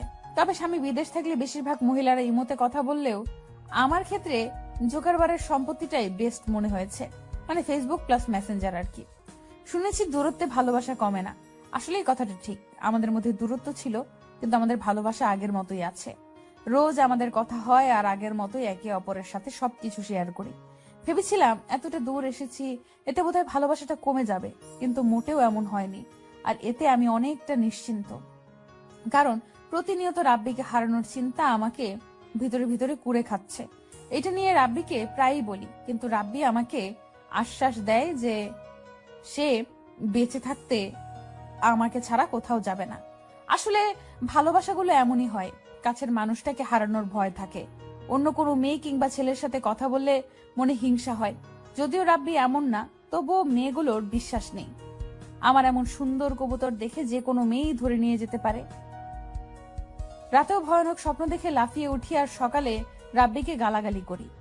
রাব্বি বেচারা আমার কথা শুনে হাসতে হাসতে লুটিয়ে পুটিয়ে পড়ে। কথাগুলো যখন বলি তখন মাথা খারাপ থাকে, কিন্তু যখন মাথা ঠান্ডা হয় তখন নিজের কথা ভেবে নিজেই হাসি পাই। একটা স্বপ্নই বারবার দেখি, আপনাদেরও বলছি, মন দিয়ে শুনুন। স্বপ্নে দেখি আমার রাব্বি অন্য একটা মেয়ের সাথে হেসে হেসে কথা বলছে আর আমাকে পাত্তাই দিচ্ছে না। আমি কিছু বলতে গেলেই আমায় তাড়িয়ে দেয় আর মেয়েটার সাথে কথা বলে। স্বপ্নটা দেখে লাফিয়ে উঠলেই রাব্বিকে ফোন দিয়ে জিজ্ঞেস করি, তুই আমাকে পাত্তা না দিয়ে অন্য মেয়েদের সাথে কেন ঘেঁষাঘেঁষি করিস? লজ্জা করে না তোর? আমি কখন কোন মেয়ের সাথে কথা বললাম? কেন তোর মনে নেই? না, এটা কয়টার খবর? সকালেরই খবর, কিন্তু কয়টার খবর দেখানো হয়েছে সেই সময়টা মনে নেই। কোন চ্যানেলে খবরটা দেখিয়েছিল? আমার স্বপ্নে। বাহ, স্বপ্নে আজে বাজে জিনিস দেখে আমাকে গালাগাল করিস? এখন বল, ওই মেয়েটার সাথে কেন হেসে হেসে কথা বলছিলি? মাফ করে দে, আর কখনো বলবো না। আচ্ছা, মনে থাকে জানো। পাগল ছাগল কোথাকার। আমি হেসে দিলাম, আর এদিকে রাব্বিও হেসেই চলছে। দিনগুলো খুবই ভালো যাচ্ছে। ভালোবাসাটা যে এত মধুর আগে জানতাম না। কেন যে রাব্বিকে আরো আগে পেলাম না, এটা ভেবেই আমার খারাপ লাগে। তবে এটা ভেবে মনটা সারাদিন আনন্দে থাকে যে রাব্বিকে আমি পেয়েছি। আমাদের সম্পর্কটা অন্যদের তুলনায় যথেষ্ট ভালোভাবে কাটছে। যদিও আমাদের মধ্যে ঝগড়ার পরিমাণ আগের চেয়ে কমে গেছে, তবুও মাঝে মধ্যে ঝগড়া হলে গড়ে 10 দিন যোগাযোগ বন্ধ থাকলেও পরে আবার আগের মতোই সবকিছু ঠিকঠাক হয়ে যায়। আমি তো নিজেকে অনেক ভাগ্যবতী মনে করি, কিন্তু রাব্বি নিজেকে ভাগ্যবান মনে করে কিনা তা আমি জানি না। রাব্বি কখনোই আমার ব্যাপারে প্রশংসা করে না। হঠাৎ আমার ব্যাপারে যখন ভালো কিছু বলে তখন কেন জানি আমার খারাপ লাগে। হয়তো সব সময় খারাপ কথা শুনে অভ্যস্ত হয়ে গিয়েছি, তাই ভালো কিছু বললে খারাপ লাগে। প্রায় একটা কথা বারবার মাথায় আসে, গল্পের নায়িকাদের মতো আমার দুধে আলতা গায়ের রং নেই, লম্বা চুল নেই, কাজল কালো চোখ নেই, ঠোঁটের কিনারায় তিল নেই, গালের টোল নাই, এমনকি মিষ্টি হাসিও নাই। তাহলে কি দেখে রাব্বি আমাকে চয়েস করলো? মানুষের তো কোনো একটা দিক দিয়ে সৌন্দর্য ফুটে ওঠে, কিন্তু আমার তো কোনো একটা দিকও সুন্দর বলে আমার মনে হয় না। রাব্বি মজা করেও যদি আমাকে বলে যে আমি দেখতে সুন্দর না, তাহলে সব সময় মন খারাপ থাকলেও পরবর্তীতে মনকে বুঝাই, তুই সুন্দর না বলেই তো তোকে কেউ সুন্দরী বলে না, এতে মন খারাপের কি আছে?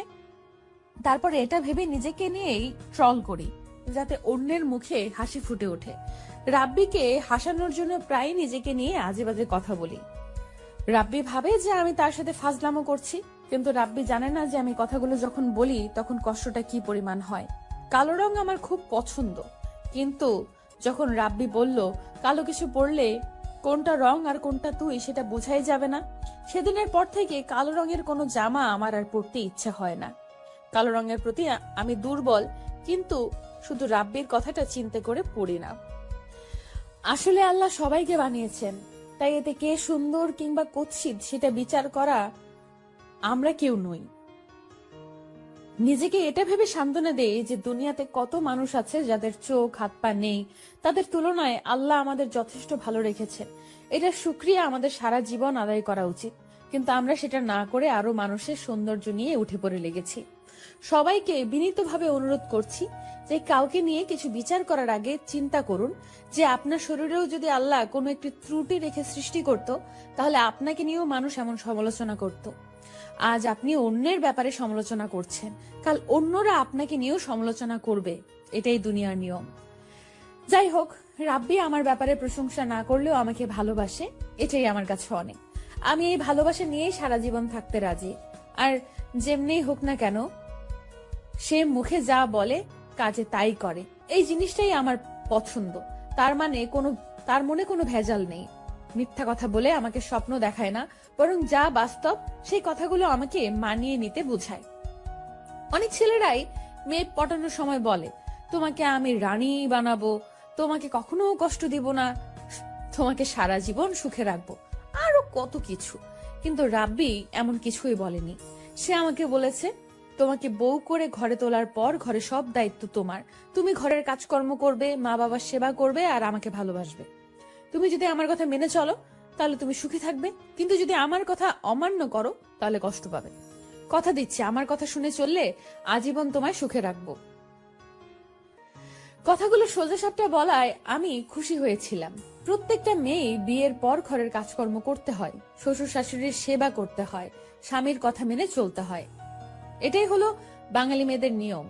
কিন্তু যুগটা এমন হয়ে দাঁড়িয়েছে যে মেয়েরা নিজের ঘরের কাজকর্ম করতে পছন্দ করে না। কাজকর্ম করলে কিংবা শ্বশুর শাশুড়ির সেবা যত্ন করতে ইচ্ছুক নয়। ডিজিটাল যুগের বউরা এখন সংসারী হওয়ার মানেই বোঝে না, ফলে ডিভোর্সের পরিমাণ বেড়েই চলেছে। আমি হয়তো 8-10টা মেয়ের মতো দেখতে পারফেক্ট নই, কিন্তু বউ হিসেবে আমি পারফেক্ট হয়ে দেখাবো ইনশাল্লাহ। এসব ভেবেই দিনকাল কাটছিল। এর মধ্যে চলে এলো দুঃখের সংবাদ। একটা সংবাদে আমার আত্মা উড়ে গিয়েছিল।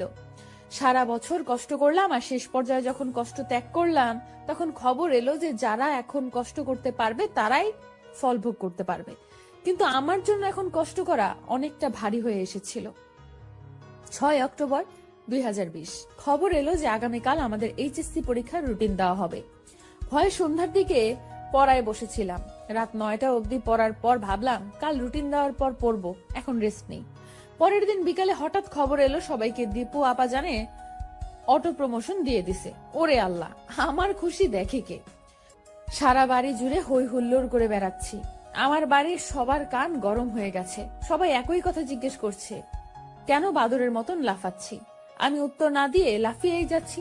এক পর্যায়ে শরীরে ক্লান্তি এলে মায়ের কাছে গিয়ে বসি আর অটো প্রমোশনের কথা বলি। ঘরের কেউ কেমন খুশি না, কারণ পরীক্ষা দিয়ে পাশ করার একটা সম্মান থাকে। অটো প্রমোশনে তো খারাপ ছাত্রীরাও পাশ করবে, তা জানা কথা। এটা শুনে কষ্টে কান্না চলে এলো। তাদের কথায় বুঝলাম আমি খারাপ ছাত্রী, তাই তো তারা খুশি হননি। কিন্তু তারা কি জানে যে একজন আছে যে এই খবর শুনে খুশি হবে? আমি দৌড়ে গিয়ে রাব্বিকে জানালাম। ভেবেছিলাম খুশি হবে, কিন্তু হারামিটা যা বললো তা শুনে অজ্ঞান হওয়ার উপক্রম ছিল। যা, এখন তো সবাই আমাকে নিয়ে মজা করবে, বলবে যে দেখো রাব্বির শিক্ষিত বউ, তাও আবার অটো প্রমোশন ব্যাচ। ছি ছি ছি, আমার সম্মান ধুলোয় মিশিয়ে দিলি রে, এই কাজটা ঠিক হয়নি। তুই আমার কোন জন্মের শত্রু রে? ভালো কিছু ঘটলেও উল্টাপাল্টা কথা বলিস। আমি এরকমই। যা, কথা বলবো না তোর সাথে। কেন? I am not interested to talk with you right now. তোর ভাল লাগে না? এই ব্যাটা এখন আমাকে নিয়ে ট্রল করা শুরু করে দিবে, তাই কথা না বাড়িয়ে ফোন কেটে দিলাম। 13 অক্টোবর 2020 আজ বাবার মৃত্যুবার্ষিকী ছিল। সারাদিন কাজকর্মে ব্যস্ত ছিলাম। বাবার জন্য মিলাদ আর এতিমখানার বাচ্চাদের খাওয়ানোর ব্যবস্থা করা হয়েছিল। কিভাবে যে একটা বছর পার হয়ে গেল বুঝতেই পারলাম না। বাবা নেই এই কথা বিশ্বাসই হয় না, তাই কষ্টটা কমে গেছে। তবুও যখন মনে হয় তখন বুকে যেন একটা পাথর রাখলে যেমন ব্যথা হবে, ঠিক তেমন ব্যথা আমি অনুভব করি। কেটে গেল কয়েকদিন। এরই মাঝে রাব্বির ছোট বোনের জন্মদিন চলে এলো। বাবা ও মিষ্টি মা বাসায় আসার জন্য হুকুম দেন। অবশ্য সেদিন রাব্বি তার নানা বাড়িতে ছিল, তাই জানে না। প্রথমবার শ্বশুর বাড়িতে গেলাম, সেখানে গিয়ে অনেক ভালো লেগেছিল, কারণ তারা খুব হাস্যোজ্জ্বল মানুষ। তাদের মধ্যে অনেক ভালোবাসা আছে, যে জিনিসটা একটা পরিবারে থাকা দরকার। মিষ্টি মা আমার জন্য রান্না করেছেন। ওনার রান্না খুবই টেস্টি। আমার মায়ের রান্নাও অনেক মজাদার। যাই হোক, বাপের বাড়ি গেলেও মজার রান্না খেতে পারবো, আর শ্বশুর বাড়ি থাকলেও মজার রান্না খেতে পারবো। আসার সময় মিষ্টি মা আমাকে একজোড়া ক্লিপ গিফট করেন। উনি স্পেশালি আমার জন্য রেখেছিলেন। ক্লিপ জোড়া খুবই সুন্দর ছিল। আমি প্রথমে নিতে না চাইলেও মা ধমক দেওয়াই নিয়েছি। আসলে ভদ্রতা দেখাতে গিয়ে প্রথমে না করে দেই, কিন্তু আমাকে কেউ কিছু গিফট করলে আমার খুশিতে ঘুম হারাম হয়ে যায়। যাই হোক, মিষ্টিমা বলেছেন আমি যে বাসায় এসেছি সেটা যেন রাব্বিকে না জানাই, কারণ আমি জানালে রাব্বি রাগ করবে, কিন্তু উনি জানালে রাগ করবেন না, তাই আমি রাব্বিকে জানাইনি। রাব্বি যখন নানি বাড়ি থেকে বাসায় আসে তখন মিষ্টিমা বলেন যে আমি এসেছিলাম। ভেবেছিলাম রাব্বি হয়তো রাগ করবে, কিন্তু সে মোটেও রাগেনি। এদিকে আমার বাসায় তোলপাড় শুরু হয়ে গেল। আমার মা আমাকে বলেন, তোমাকে বিয়ে দিতে পারলে আমি শান্তি। আমাকে কি বোঝা ভাবো? বোঝা ভাবি না, কিন্তু আজকাল দেশে যা হচ্ছে তাই ঘরে বিয়ের উপযুক্ত মেয়ে থাকলে হয়তো করবে, সেই ভয়ে বিয়ে দিতে চাচ্ছি। তাছাড়া তোমার বাবাও তো নেই। তুমি যে সমস্যা দেখাচ্ছ সেই সমস্যা বিয়ে হলেই যে সমাধান হবে সেটার কি কোনো নিশ্চয়তা আছে? কেন থাকবে না? তখন তোমার স্বামী তোমাকে আগলে রাখবে, আমি তো তোমাদের আগলে রাখতে পারবো না। মা, তুমি কি সিলেটের ঘটনাটা ভুলে গেছো? স্বামী থাকা অবস্থায় ওরা মেয়েটার সাথে কি করলো তা তো নিউজে দেখেছো। আজকাল বিয়ে হলেও মেয়েদের রাস্তাঘাটে নিরাপত্তা নেই। কিছু পশু আছে যারা ছোট্ট বাচ্চাদের পর্যন্ত ছাড় দেয় না। আমি কিচ্ছু জানি না। আমি তোমাকে বিয়ে দিতে চাই, তাও খুব তাড়াতাড়ি। আমি এসব ব্যাপারে নিতে পারছি না। তোমাকে নিয়ে অনেক টেনশন হয় আমার। বিয়ে তখনই করব যখন রাব্বি আমাকে নিজে এসে বলবে। তার আগ পর্যন্ত আমি অপেক্ষায় থাকবো। এই অপেক্ষা কতদিন করতে পারবে? যতদিন পৃথিবীতে আমার অস্তিত্ব আছে। পাগল হয়ে গিয়েছিস? তুই রাব্বিকে বল, যদি এখন বিয়ে করতে পারে তাহলে এই বিয়ে হবে, নয়তো হবে না। বলবো না। তাহলে আমি অন্য ছেলে দেখবো? আমার ইচ্ছের বিরুদ্ধে গিয়ে লাভ নেই মা। আমি কিছুতেই অন্য কাউকে বিয়ে করব না। তাহলে তুই তোর বুঝ মতন চল, আমাকে রেহাই দে। আমি আর কখনো তোর বিয়ের ব্যাপারে কথা বলবো না। আচ্ছা যাও। মা আগে চলে গেলেন। আমি জানি মা আমাকে নিয়ে খুব চিন্তা করেন, তাই উল্টাপাল্টা কথা বলেছেন। রাব্বির উত্তর পাওয়ার পর মায়ের সাথে আমার এই ব্যাপারে কথা বলবো, এর আগে নয়। রাব্বিও এখন কোনো কাজ করে না। অনেক বলেছি চাকরি করার জন্য, কিন্তু উনি অন্যের অধীনে কাজ করতে চান না। ওনার ইচ্ছে হলো ব্যবসা করবেন, কিন্তু ব্যবসার তো মূলধন প্রয়োজন, যেটা রাব্বির কাছে নেই। যেহেতু এটা তার ক্যারিয়ারের বিষয়, তাই তাকে একটু সময় দিতে চাচ্ছি। এইভাবে দিনগুলো কেটে যাচ্ছে, রিলেশনের খুব উন্নতির দিকে এগোচ্ছে। কিন্তু একটা জিনিস আমায় খুব কষ্ট দেয়।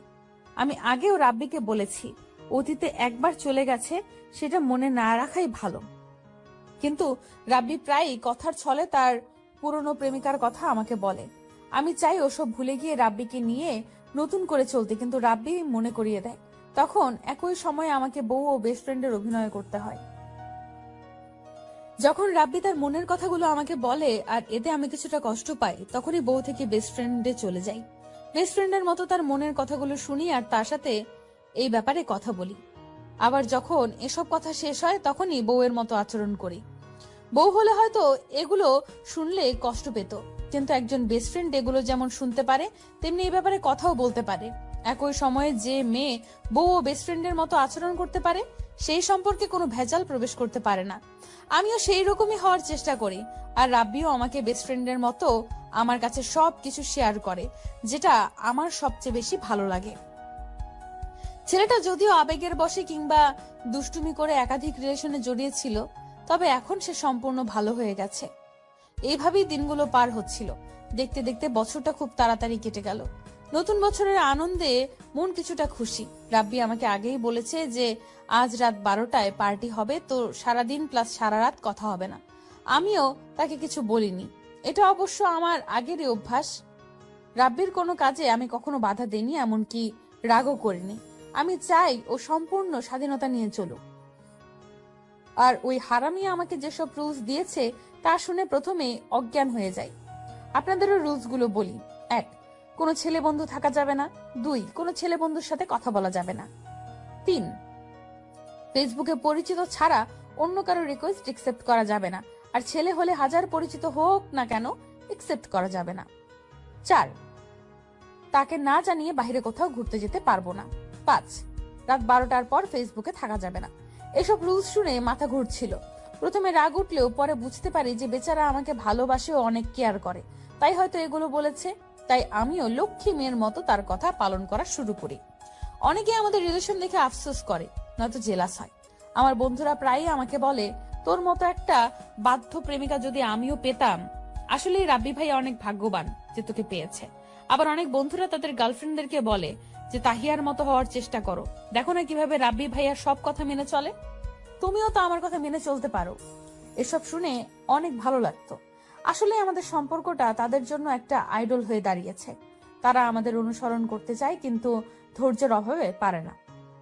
একজনের কথা মতো চলতে, যে কোনো কাজ করতে অনেক ধৈর্যের প্রয়োজন। সবাই নিজের মতো করে চলতে চায়, তাই অনেকেই এই জিনিসটা সম্ভব করে তুলতে পারে না। রাব্বির জন্য আজ সবাই আমাকে নিয়ে এতটা ভালো প্রশংসা করে। সবাই ভাবে আমি খুব লক্ষ্মী মেয়ে। আসলেই কিন্তু আমি জন্মগত লক্ষ্মী মেয়ে, এতে ভাবার কিছুই নেই। আবার অনেকে রিলেশনে প্যাচ লাগানোর চেষ্টাও করে, কারণ তাদের রিলেশন 3-4 মাসের বেশি টিকে না। তাই তারা আমাদের সুন্দর রিলেশন দেখে ঝগড়া বাঁধানোর চেষ্টা করে, কিন্তু এতে তারা কখনো সফল হয়নি। কারণ আমাদের যে রিলেশন যাই কিছু বলতো না কেন, আমরা একে অপরের কাছে জিজ্ঞেস করে ক্লিয়ার হয়ে যেতাম। 31শে ডিসেম্বর 2019। তো আজ সারাদিন রাব্বি কাজে ব্যস্ত ছিল, কারণ আজ তাদের এলাকায় যত ছেলে আছে সবাই মিলে বারবিকিউ পার্টি করবে। রাব্বি সারাদিনে কাজে ব্যস্ত থাকলেও আমি খেয়েছি কিনা সেটা খোঁজ করার জন্য ফোন দেয়। তো রাতে পার্টি চলাকালীন সময়ে আমাকে ফোন দিয়ে নতুন বর্ষের শুভেচ্ছা জানায়। আমি তো অনেক খুশি হয়েছিলাম, কারণ একটা মানুষ ব্যস্ততার মাঝেও আমার খোঁজ নিচ্ছে, সেটাই অনেক। রাব্বি ফোন দিয়ে কথা বলা শেষ করার আগে আমাকে বলেছিল যে আমি যদি সজাগ থাকি তাহলে রাত 12টায় দিকে আমাকে আবার ফোন দিবে। আমি রাজি হয়ে যাই, ফোন রেখে দেই। রাব্বি পার্টি করছিল আর এদিকে আমি গল্প পড়ছিলাম। গল্প শেষ করতে রাত 1টা বেজে যায়। মোবাইলে চার্জ নেই, তাই চার্জে লাগিয়ে বিছানায় শুয়ে পড়লাম। ঘুম যেন না আসে সেই চেষ্টা করছি, কারণ 1 ঘন্টা পরেই রাব্বি আমাকে ফোন দিবে। কিন্তু পোড়া কপাল আমার, অন্যদিন 2টা-3টার দিকে ঘুমাই, আর আজ 12টা বাজার কিছুক্ষণ আগেই ঘুমিয়ে পড়ি। সকাল 6টা 26। হঠাৎ ঘুম ভেঙে যায়, আর তখনই রাব্বির কথা মনে পড়ে। মোবাইল তখনও চার্জেই ছিল। মোবাইলটা অন করে দেখি রাব্বির কয়েকটা কল এসেছে। মেসেঞ্জারে গিয়েই দেখি অনেকগুলো মেসেজ। আমি সেগুলো দেখে কল দিতে যাব, তখন মনে হলো এখন হয়তো ঘুমাচ্ছে, তাই পরেই কথা বলবো। দুপুরের দিকে ফোন দিলাম, রিসিভ করতেই বলে উঠলাম, সরি, আমি আসলে। জানি তুই ঘুমিয়েছিলি, আমি ফোন দিলে তুই সাথে সাথে রিসিভ করিস, আর যদি রিসিভ না করিস তার মানে হয়তো তুই কাজে ব্যস্ত অথবা ঘুমিয়ে আছিস। তা ঠিক। এটা তোর অভ্যেস, ঘুমিয়ে থাকলে কোনো খবর থাকে না। প্রথম যখন তোর সাথে কথা বলতাম তখন তুই মেসেজ করতে করতে ঘুমিয়ে পড়তিস। ঘুম পাগলি কোথাকার। তাও ঠিক বলেছ। যদি কখনো তুই ঘুমিয়ে থাকিস আর ডাকাত আসে, তাহলে তারা আরামে সবকিছু লুটে নিয়ে চলে যেতে পারবে, অথচ তোর কোনো খবরই থাকবে না। তাই বলছি, মরার মতো ঘুমের অভ্যাসটা বাদ দে। আচ্ছা ঠিক আছে। এখন ফোন রাখছি। যাই হোক, রাতে খেয়ে তাড়াতাড়ি চলে আসলাম। রাব্বির সাথে কথা বলতে হবে তো, কিন্তু এই বেচারা ফেসবুকের ছবি নিয়ে আমার সাথে ঝগড়া করে। আমি নিজের একটা ছবি ফেসবুকে আপলোড দিয়েছিলাম, এতে উনি এত রাগ হয়েছেন যে আমাকে সোজা আনফ্রেন্ড করে দিয়েছেন। আমি ক্ষমা চাইলে উনি বলেন, ক্ষমা এক শর্তেই পাবি। কি বলেন? ফেসবুক, ইনস্টাগ্রাম, হোয়াটসঅ্যাপ এসব থেকে নিজের ছবি ডিলিট করবি। আচ্ছা ওয়েট করো। সব ডিলিট দেওয়ার পর বললেন, ইনস্টাগ্রাম আনইনস্টল করবি। করে দিলাম। তারপর? তোর আর আমার পুরনো যত মেসেজ আছে সব ডিলিট কর। তারপর? ফ্রেন্ড রিকোয়েস্ট দিয়েছি, এখন অ্যাকসেপ্ট কর। করেছে। আর কিছু বাকি আছে?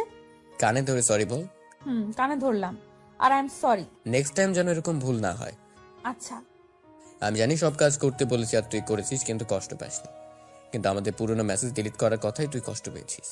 আসলে তোমার সাথে পরিচয় হওয়ার পর থেকে এখন পর্যন্ত যতগুলো ছবি প্লাস কথা ছিল সব এই মেসেজেই ছিল, কিন্তু তুমি স্মৃতিগুলো মুছে দিলে।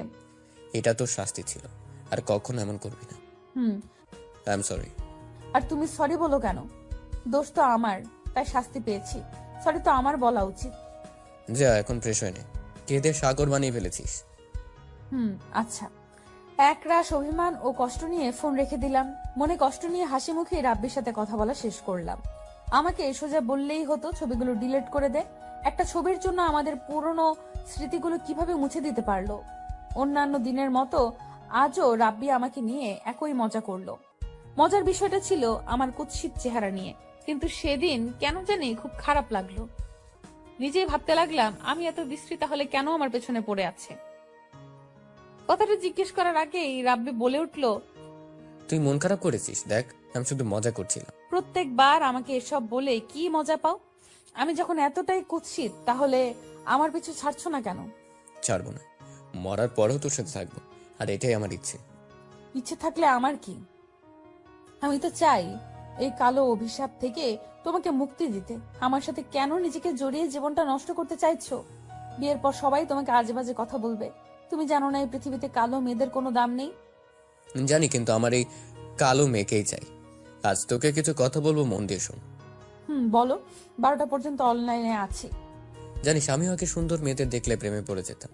অনেক সুন্দরী মেয়েদের সাথে প্রেম করেছি, রাতের পর রাত কথা বলেছি, কিন্তু কোনো মেয়ে আমার পরিবারের প্রতি কোনো আগ্রহ দেখায়নি। তারা সবসময় আমাকে নিয়ে কি করবে বা না করবে সেটা বলতো। তারপর যখন বুঝলাম ফর্সা মেয়েদের মন অনেক কালো, তখন আমি কালো মেয়ে দেখে প্রেম করা শুরু করলাম। একটু থেমে গিয়ে আবার বলতে লাগলো, কালো মেয়ের সাথে যখন প্রেম করলাম তখন দেখলাম তার মধ্যেও সেই একই গুণ বিদ্যমান। সেই কালো মেয়েটিও আমাকে রেখে অন্য ছেলেদের সাথে প্রেম করত। তারপর বুঝলাম সুন্দর কিংবা বিশ্রী কোনো বিষয় না, মূল বিষয় হলো কার মনটা সুন্দর। অবশেষে তোকে পেলাম। জানিস, আমি কখনো কোনো মেয়েকে পটাতে এত সময় লাগেনি যতটা তোকে পটাতে লেগেছিল। আর এই দিকটা দেখে প্রথম তোর প্রতি ভালোবাসা জন্মে। তারপর আবার কি, তোর সাথে কথা বললাম এবং অনেকবার প্রপোজও করলাম, কিন্তু তুই একমাত্র মেয়ে যে আমাকে রিজেক্ট করেছিস। সেই থেকে তোকে পাওয়ার ইচ্ছে আরো বেড়ে গেল। তারপর যখন ভালোবাসা শুরু হলো তখন থেকেই তুই আমার পরিবারের প্রতি আগ্রহ দেখিয়েছিস। তাদের নিয়ে কিভাবে চলবি বা কি করবি সেসব আমাকে বলেছিস। দ্বিতীয়বার তোকে আরো ভালোবাসতে শুরু করি। আমি তোকে যখন যা বলেছি তুই বিনা প্রশ্নে সেই কাজ করতিস। আর এই জিনিসটা এই পর্যন্ত নিয়ে বললে শেষবারের মতো তোকে ভালোবেসে ফেলেছি। এই শেষ ভালোবাসা কিন্তু অফুরন্ত। আর আমি জানি তুই আমার ভালোবাসার চেয়েও আমাকে বেশি ভালোবাসিস। এখন বল, তোর মতো একটা কুৎসিত মেয়েকে ভালোবাসবো না তো কাকে ভালোবাসবো? শালা এতক্ষণ তোর কথা শুনে সপ্তম আকাশে ছিলাম, এই শেষ কথায় তুই আমাকে আছাড় মেরে পাতালে নামিয়ে দিলি। তোকে জ্বালাতে মজা লাগে। আর শোন, নিজেকে এতটা কুৎসিত ভাবিস না। তুই একটু মোটা হয়ে যা, তারপর আশা করি তোর সাথে কোনো সাদা বিলাই মানে কোনো ফর্সা মেয়েও টক্কর দিয়ে জিততে পারবে না। আমি তো কালো বিড়াল। আচ্ছা, কালো বিড়াল শুনে মনে হলো তোকে একটা মজার কথা বলি। বল। আমি তোর জীবনে আসার আগে তোর অনেক কিছুই ছিল, কিন্তু আমি আসার পর তোর সব চলে গেছে। জিজ্ঞেস কর কিভাবে। কিভাবে? আগে তোর ভালো ফোন ছিল, বাইক ছিল, ল্যাপটপ ছিল, টাকাও ছিল, কিন্তু আমি আসার সাথে সাথে তোর ফোনটা নষ্ট হলো, বাইক বিক্রি হয়ে গেল, ল্যাপটপের ডিসপ্লে ভেঙে গেল, আর টাকা তো একদম গায়েবই হয়ে গেল। তুই আসলেই অলক্ষী। তোর জন্য আমার সব গেল। কিন্তু এত কিছু না থাকার পরও তোকে আমি ছেড়ে যাইনি। প্লিজ 6 মাসের জন্য আমাকে ছেড়ে দে। হারিয়ে যাওয়া জিনিসগুলো পাই কিনা দেখি। ঠিক আছে, আমি 6 মাসের জন্য চলে যাচ্ছি। 6 মাস কেন? 6 দিনের জন্য ছেড়ে যেতে পারবি না? ভেবেছিলাম 6 সেকেন্ড বলবি, কিন্তু তুই 6 দিন বললি। আরে ঝগড়া করে 6 বা 7 কথা না বলার অভিজ্ঞতা আছে তো, তাই 6 দিনই বললাম। 6 সেকেন্ড কেন বলবো? আমার সাথে কথা বলা ছাড়া কি তোর কোনো কাজ আছে তো। কি? তোকে ভালোবাসার কাজ আছে। এতটা ভালোবাসিস আমি? অনেক। তাহলে I love you. Okay, I love you গুন্ডা। আরে গুন্ডা কথাটা বোধহয় চিরকাল তোর মুখে থেকেই যাবে। হো হো হো। আমি হো হো করে হেসে দিলাম, আর রাব্বিও অনেক জোরে আমাকে আই লাভ ইউ বলল। এইভাবে একে অপরকে ভালোবেসে দিনগুলো পার করছিলাম। আমাদের এই সম্পর্কে ছিল অফুরন্ত ভালোবাসা, একে অপরের প্রতি বিশ্বাস, কিছুটা অভিমান, কিছুটা রাগ, আর কিছুটা কষ্ট। সব মিলিয়ে আমাদের ভালোবাসাটা অনেক মধুময় ছিল, যে মধু কখনো ফুরাবে না। এই ভালোবাসাটা যেন সারা জীবন থাকে, তার জন্য আল্লাহর কাছে দোয়া করি যেন এই রাব্বিকেই আমি আমার জীবনে পাই। এবার ভালোবাসার এরকম অভিজ্ঞতা থেকে আমি কিছু বলতে চাই। ভালোবাসা মানে কি তা আমি জানি না, কিভাবে ভালোবাসতে হয় সেটাও বলতে পারবো না। ভালোবাসা মানে এমন একটা অনুভূতি যা প্রকাশ করার কোনো ভাষা নেই। ভালোবাসারও উপাদান আছে। প্রথম উপাদান হলো একটি সুন্দর মন, একে অপরের প্রতি বিশ্বাস, একজন একজনেরকে বোঝার ক্ষমতা, আস্থা রাখা, এরকম আরো অনেক উপাদান আছে। আমাদের ভালোবাসা এরকম থাকার কারণ হলো আমরা একে অপরকে অনেক ভালোবাসি। আমরা বিশ্বাস করি যে আমার ভালোবাসা কখনো আমার বিশ্বাস ভাঙবে না। এটা আস্থা রাখি যে তার জন্য আমার কোনো ক্ষতি হবে না ও তার সাথে আমি সুখে থাকবো। আমরা একে অপরকে অনেকটা বোঝার চেষ্টা করি। সর্বদা ভালোবাসার মানুষের কথা মেনে চলি, কখনো তার কথার অমান্য হইনি। আমরা কখনো আমাদের সম্পর্কে তৃতীয় ব্যক্তিকে প্রাধান্য দেইনি, আর সেই কারণে আমাদের সম্পর্কটা অন্যদের তুলনায় অনেক ভালোভাবে এগিয়ে যাচ্ছে। আপনাদের সবাইকে বলছি, কখনো নিজেদের সম্পর্কে তৃতীয় ব্যক্তিকে প্রাধান্য দিবেন না, কারণ তৃতীয় ব্যক্তির জন্য সম্পর্ক নষ্ট হয়।